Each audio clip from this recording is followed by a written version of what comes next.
2025 was a hell of a year for movies. Big cultural phenomena, breakout performances, tons of different genres getting lots of love. We ate very well. Narrowing this list down to only 10 was really tricky, and I even cheated a teeny bit because we'll go over some honorable mentions towards the end, but there's no point dilly-dallying. Let's start with number 10, one of the bigger cultural films this year, Weapons. Weapons received a shit ton of hype right out of the gate. The marketing for this thing was admittedly extremely clever, and when it finally came out, my little sphere of the internet was abuzz. Best movie of the year, coolest horror film ever, the movie that was going to bring everyone back to the theaters. I knew to tamper my expectations. I've been burned more than enough times in the past. Not since Sinners had I seen such widespread praise, so I'd be lying if I said I wasn't very intrigued. And when I finally managed to watch this thing, I felt pretty damn satisfied. Honestly, despite the fact that I clearly don't think it was the best film ever, considering it's just barely cracking my top 10 of this year. But just like with video games, 2025 was a great year for movies, and number 10 is nothing to scoff at. Not often do films feel completely tied to their marketing, but in this case I really think it was. The mystery and intrigue established in the trailers was more than enough to reel me and many others in, and then the film itself wastes no time establishing a strong tone and atmosphere. Aside from a slightly awkward opening monologue telling us what the trailers already mostly told us, the pacing and flow of information through the first act is perfect. The first act in general is amazing, and I was all in on the widespread praise when Justine's POV finally came to an end and we transitioned into the film's middle arc, which incidentally is easily Weapon's weakest aspect. Look, I really like what they tried to do here, and in a lot of ways it was quite creative and compelling. But in a lot more ways, it harmed the pacing, threw a wrench into our flow of information, took us away from the characters we already cared about, and gave us new ones that they didn't really develop well enough for us to care about them in turn. It's definitely interesting because there's a lot of extremely valuable and plot-relevant moments in these two POVs, and yet I am confident this film would have been better if it managed to trim this down into at least just one POV and found a way to fit all that information there. Neither are bad, but they're a fair deal weaker than the opening and final POVs, and they really harm the film's pacing. I absolutely adored them showing us the same moment from different POVs though. The way they gave us different context and build-ups for each person's version of the same story was extremely well done and intriguing. I think Justine and Archer are both good but not great characters. They're developed well enough to understand, and they're put into situations where it's easy to sympathize with them. Both Julia Garner and Josh Brolin are great too. But again, breaking away from Justine when we do makes it stop feeling like she's our main character. And I felt myself caring for her story, the story anchoring this film's entire narrative, less and less as we got into that final act. And a strong final act, I'll have you. I love how the film doesn't bother giving us one big final twist in the last few moments. It lays out the plot and narrative and allows the last portion of the movie to simply breathe. Gladys is fine. The worst part of this movie, aside from the middle chunk, might be the big reveal of what's actually happening to the children. It's not bad, but I think with the marketing and then the film's mysterious tone throughout, having it simply be supernatural forces that aren't really explained at all is pretty banal. The worst criticism I can ever give this film is that something was just pretty good and not amazing, and that's the case here. She's cool. Her design is shocking at first, but not revolutionary or anything. Seeing that she's lined up for a prequel or any form of additional content doesn't really sit right with me. Obviously, any piece of media has a chance to turn out well, but this is just not something I remotely want or have any interest in. Weapons was a great film, but one I am more than happy to leave as is. Which brings us to number 9, Begonia. It's a Yorgos Lanthimos film starring Emma Stone and Jesse Plemons. Once we got deep enough into this to realize it would mostly consist of the two of them chewing up every single moment and being heavily relied upon to translate Begonia's themes and messaging, I knew I would love it.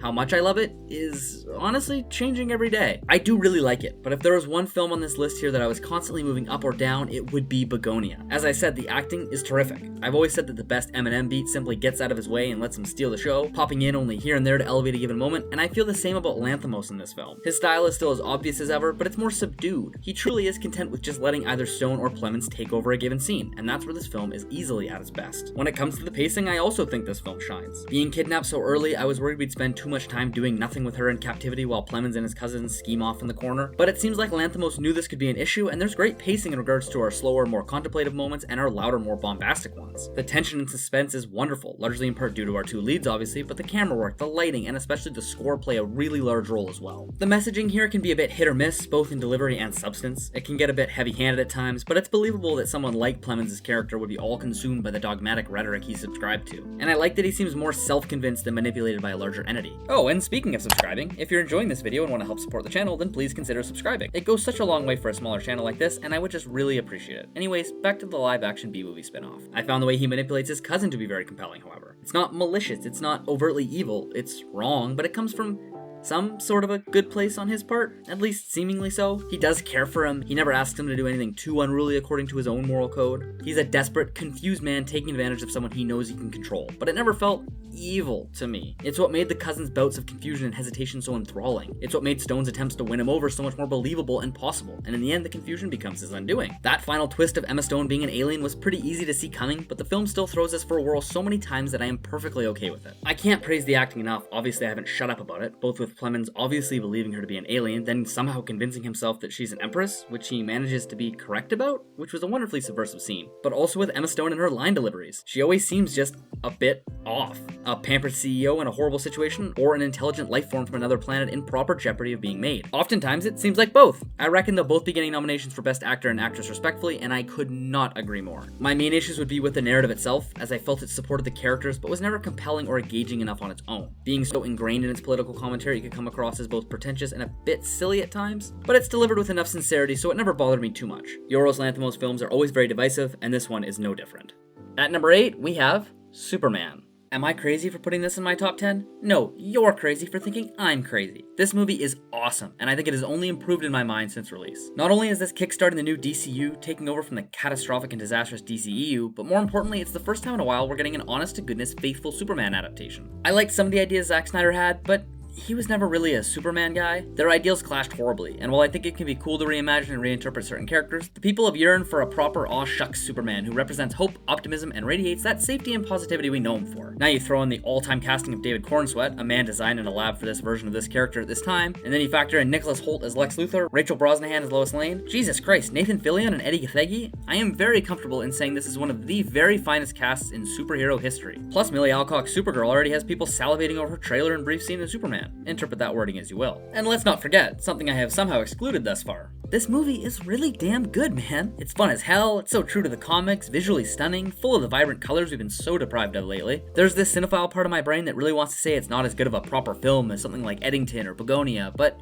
why? These films have different goals. Typically, it's best to analyze and judge them based on their efficacy in achieving said goals. Is Die My Love a more dramatic, emotional film with theatrical acting and heavy themes? Yeah, but did it pull its core concepts off as well as Superman managed to be an incredibly enjoyable film with deep world building for an entirely new franchise? In my opinion, no. Superman was such a great film for so many reasons, and it lands on this spot on my list because of all the ways in which it succeeds to me. As a film, as a jumping off point for this new franchise, as an introduction to so many new and important characters. Do I think the Academy will feel the same way as me and celebrate them with a nomination? Absolutely fuck no. But do I think that the unique context in which this film is reintroducing both the DC Universe and the single most important and impactful superhero in the world back into the mainstream could theoretically elicit some form of attention from the Oscars? Well, still no. I love this film, and as someone who's basically entirely checked out of this side of comic book movies, I went into this not expecting much, and I was absolutely blown away. Number 7, Frankenstein.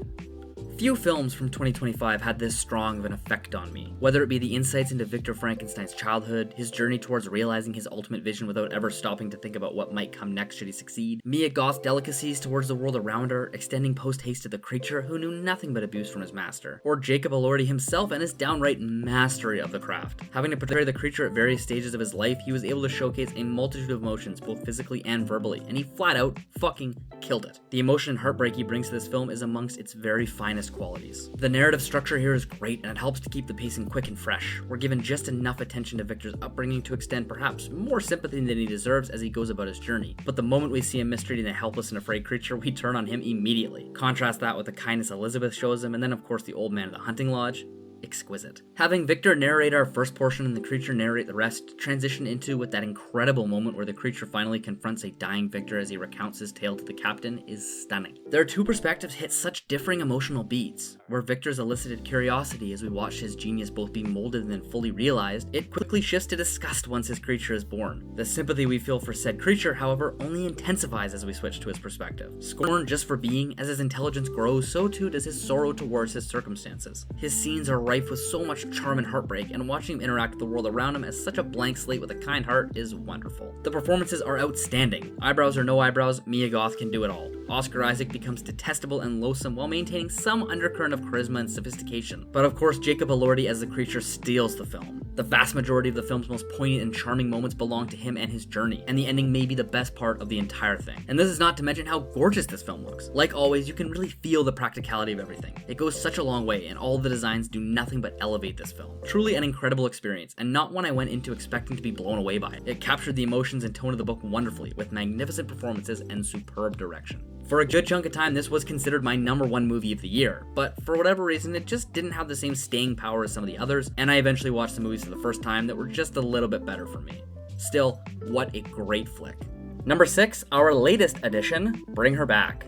Despite this being a good friend's immense recommendation, I put off watching this film for quite a while because I was too much of a little scaredy cat. For whatever reason, however, the allure of this intensely interesting film simply grew too strong just a few days after the new year finally arrived. And in turn, my entire list got fucked to hell because I had to figure out how to redo this entire video so I could slot this one in my top 10. Bring Her Back turned out to be not quite as scary as I feared, but it was significantly more emotional. The performances are exceptional, namely Sally Hawkins as really our main focus throughout the story. She does a wonderful job of showing us a pretty troubled woman immediately, but keeping her true nature hidden. It wasn't really until she dumped the pee on Andy that I was outright convinced she was a proper villain and not just a bit of an odd duck. We get just as many moments of sincerity as we do head-scratching and disturbing ones. The imagery is simply superb. Everything to do with Ollie was incredibly compelling and incredibly unsettling, and he acts as our true confirmation throughout that everything going on in this story would eventually turn dark and gruesome. Pacing-wise, flow of information-wise, this film also excels. It sprinkles in the big moments, like the knife chomp or Ollie's bath, with the slower, more methodical story-based scenes really well, all building towards a lovely climax. There were a fair chunk of things this movie never bothered to explain that I wish they did. The Russian tapes, how she came to kidnap Ollie, even the ritual itself. I quite like when these films don't spoon-feed us all the information. A lot of the time simply knowing of a plot development is more important than knowing exactly how it happened, particularly in a dark story shrouded in mystery like this. But I did find myself throughout and afterwards wanting for just a touch more. I think a rewatch would undoubtedly answer some of my questions, but how exactly she planned on resurrecting Kathy is something I think we needed to have a more intimate understanding of so we could track her progress and know when things were or weren't going well.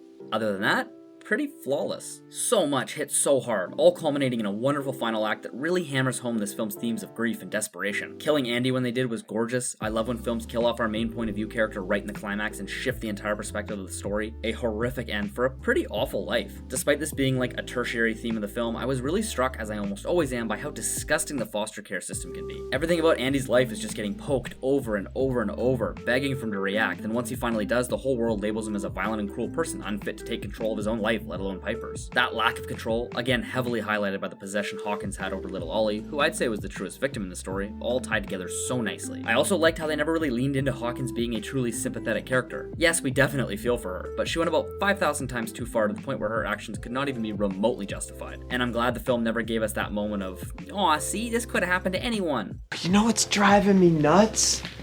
It could literally be any one of us. Ooh. Giving us Andy's reoccurring grief around his father's passing, never shying away from the complicated feelings his death truly elicited, made that theme of grief hit even harder towards the end since it was always something present in the background of our story. All in all, just a great film that immediately made me want to watch this team's other film that came out beforehand, Talk to Me. It can be a tough watch at times. A lot of its imagery has really stuck with me, but it's a far deeper and more emotionally mature film than most horror films, and there's really a lot to love about Bring Her Back.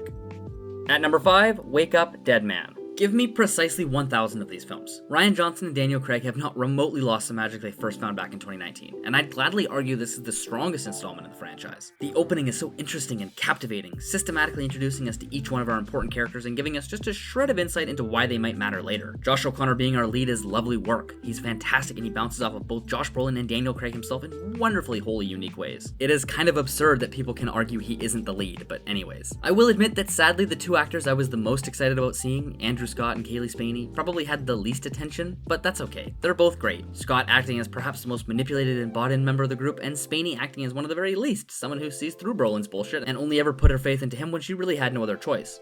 Plus she's really pretty. All of the characters, like in prior installments, become far more fleshed out than what their screen time would suggest, and that's a testament to both the performances and the directing and writing. To have such a convoluted, complex, and frantically paced narrative make time to also showcase wonderful, deep characters is great work. And this isn't to say that each of these characters are Paul Atreides levels of fleshed out and complicated, just that they serve their roles in the story incredibly well and offer enough depth that at any moment it seems possible that any one of them could rise and become our new main focus. And in true ensemble fashion, they often do get their moment in the spotlight and they nail it every single time. I do wonder how people view these films as proper whodunits, people who genuinely try to solve the case as the film progresses and analyze this based on the breadcrumbs and foreshadowing it presents. I find myself typically viewing these as puzzles unfolding, and I rarely try to guess what might happen next. I become invested in seeing how the film tries to sell us on various theories and how well or poorly I think any given plot development was set up or pulled off. As such, I think the ultimate and final twist here was conceivable and hidden quite well. Despite knowing it must all somehow tie into the harlot horror, I never really knew the role that tale was going to play until it was revealed to me. I think Daniel Craig may have been at his least fun here, and that is totally okay. It was a remarkably high bar, and this movie felt more grounded and stressful than the others. His entrance was a bit odd. He kinda just shows up and joins the story. In Glass Onion, his reason for being involved was so damn fun and compelling, I kept waiting for the big reveal as to why he was here, but no, he just kinda is. But like I said, that's fine. He and Josh O'Connor were fucking dynamite together, and Craig was still fun as hell. This franchise is turning just into Benoit Blanc's career as a detective, jumping from job to job, but having the story be shown just as much from his perspective as it is the crime scene in Towns, which is perfect. Please never stop making these, and continue to play around with the genre and themes as well. Everything we've gotten so far suggests this duo and this world still has a lot of fantastic stories left to give us. Which brings us to number 4, Sinners. What an absolute cultural landmark of a film. I almost feel like I'm in the minority by not considering this just the greatest film to ever exist, but I still think it's really, really good. There are a handful of films from this year that I'd be incredibly happy to see win Best Picture, and this is definitely one of them. For a few good months after this was released in April, it felt like a foregone conclusion that it would win. There wasn't anything else out that was quite on the same level of cultural scale, with incredible performances, well-crafted themes and messaging, gorgeous visuals, with a gorgeous score. Not many films are as connected to their score as Sinners, and it is all the better because of it. Ludwig Göransson simply refuses to miss, and this is one of his best yet. I love when films, or any form of art really, utilize another form of art and treat it like something more, something mystical, powerful, otherworldly. The first half is a slow burn, everything leading up to our one night the film takes place in, and I loved it. The characterization is so strong, the world building so concise. I was all in, and when we finally got to that big one night and started to see where this plot was truly heading, it was stunning. As far as a vampire story goes, it's great, but maybe not amazing. Nothing revolutionary, but that's more than okay, as the themes and symbolism behind every moment are incredibly evocative. Michael B. Jordan is truly at the top of his game, sinking into these twin characters in a way where you sort of forget it's just him playing both roles. He really gives each one of them that distinct and compelling of personalities. Haley Steinfeld is probably my favorite overall aspect of this film, and it's a damn shame she really doesn't get all that much attention. She acts as a sort of mythical antagonistic force, and when we spend a bit more time with her, and she absolutely is that, while also being the most charming and, dare I say, most attractive human in film history, she pretty quickly becomes one of them vamps and spends the rest of the film being a supporting character with a lot less scene-stealing attention. But she does come back for the very final scene in this film, which creates just a fantastic ending. I dislike the trend of every movie having a post-credit scene nowadays, but this one utilized that format perfectly. Her line deliveries are just outstanding, and that's something I feel most drawn to in films. The connectivity between me and a character, and by extension the film itself, hinges largely on the voice a character creates. Sometimes it's complex, intricately crafted, and you can see that their every wordage, look, or bit of physicality is indicative of something grander. And then sometimes you just have a character with ineffable levels of charm spewing lines so perfectly you just fall in love. This character is more the latter, but I wish it could have been a bit more developed as well. The other massive standout is Miles Caton as Sammy, who acts as more or less our main character. And holy fuck, dude, are you kidding me? This is his first movie ever? The trailers seem to treat the Michael B. Jordan twins as the true draws for this film, but Sammy is our anchor and he is unbelievable. Every once in a while a young actor comes out of nowhere and forces everyone to take notice, and it's so interesting to follow their careers. This year undoubtedly belongs largely to Miles Caton, but there is one more person in the same boat who belongs to a different film on this list. Also useless but worth noting is that I went back and checked the word count for this part of the script, just the Sinners portion, and it's exactly 666 words. I don't know. That's pretty cool. Honorable mentions. Little disclaimer, sadly I was not able to watch every movie released this year, and in particular I really struggled to watch quite a handful of very critically acclaimed films. Despite my best efforts, I just couldn't find a way to nicely view them. My Letterboxd includes all the films I watched from this year in a tidy list, so feel free to check that out there and question me in the comments if you don't like one of my placements or omissions. Comment anything else you want too, it goes a long way and I'll respond to every one of them. But for the honorable mentions, we have Mission Impossible 8. While not the strongest film of the year, 2025 also marked the year in which I both started the Mission Impossible franchise and when I became completely and absolutely enamored by it. These films are truly the benchmark for action franchises for me, and although MI8 is not amongst the top of the franchise, I still think it was a great send-off for Tom Cruise and Mission Impossible in general. K-pop Demon Hunters. Holy fuck, this movie's good. It honestly spent most of the year in my top 10 until I managed to watch a couple that snuck in ahead of it, and I could easily see a future wherein I consider this one of my proper favorites from this year. It's got a few smaller problems in regards to the character depth, but I really cannot express how much I genuinely loved this. F1. This is a great movie that just lacked that extra something to separate from the pack. The ideal dad movie that holds up just in general. Brad Pitt was great, engaging action and drama, and the commentary during the races was handled perfectly. Seeing as though they were our true lens into how well teams or individual drivers were racing, they sort of controlled the whole perception of the film, and I think it was handled great.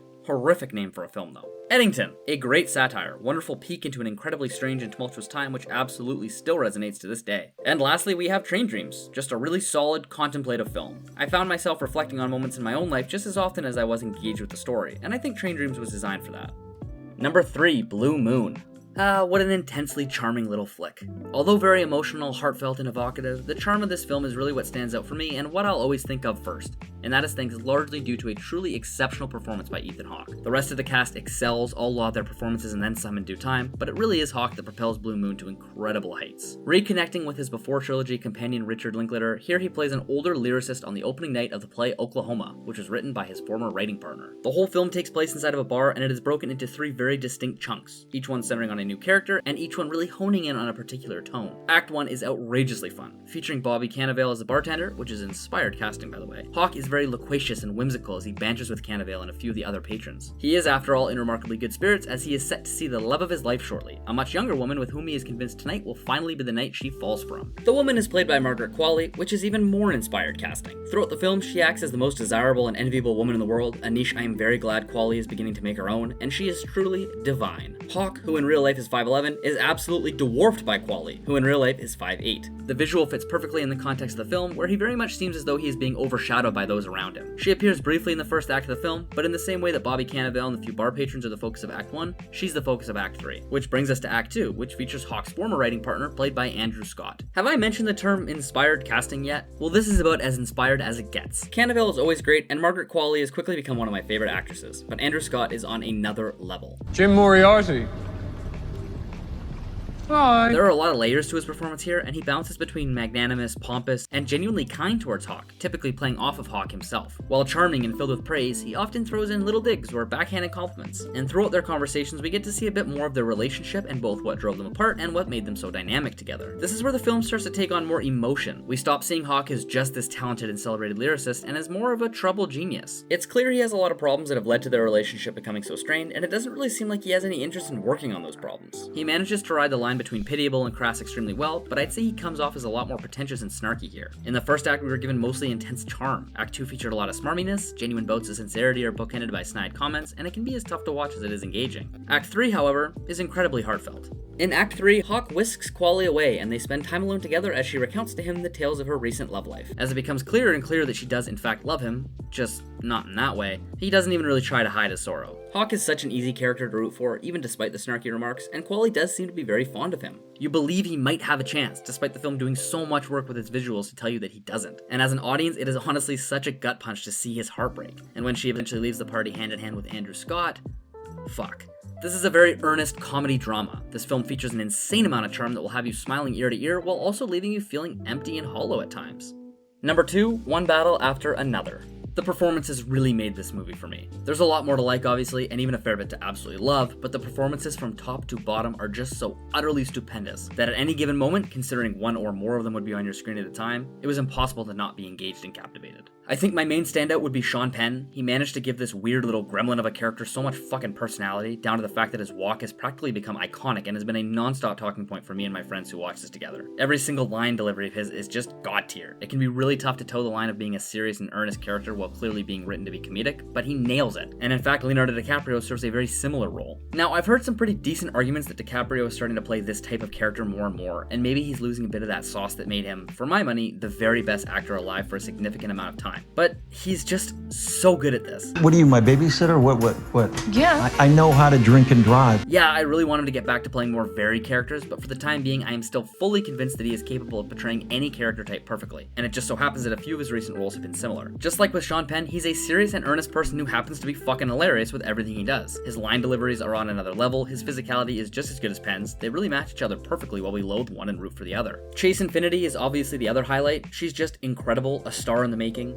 There's a certain quality to some actors and actresses that just make them undeniably charming and captivating, and boy oh boy does she ever have that. She anchors this film gorgeously, and I think it hits another level once she finally becomes our main focus. Just like with Miles Caton, this is her film debut, which is just stupid stuff. I think the opening chunk of this film was definitely the weakest aspect of it. The plot was a little messy, the characters seemed a bit weird, and the setup in general just felt very odd. I also found Teyana Taylor's character to be intensely dislikable, and it was tough to tell when the film wanted us to not like her and when I just wasn't a fan of what was being presented. Once that time jump kicks in though, the film takes on a whole new flow, and it is significantly better because of it. Overall, I think this film's largest flaws stem from the character's lack of depth and ill-defined motivations, and it's hard to justify a slow opening if it wasn't going to at least help establish both of those things. Another aspect of this film that I absolutely adored was the music. At one point around an hour in, we get this hectic, anxiety-inducing score in the background that ebbs and flows with the film, sometimes powerful and undeniable, and other times soft and barely noticeable. But by God, it just never stopped. This extended scene with that precise score rising and falling just kept going on, and after a while, I was convinced that this would just be the rest of the movie now. It had a climactic and impactful feel to it, and the music was just so evocative. It felt like a score ripped right out of Zelda, and considering that's the name of my dog, you can imagine that it made me very happy to make that connection.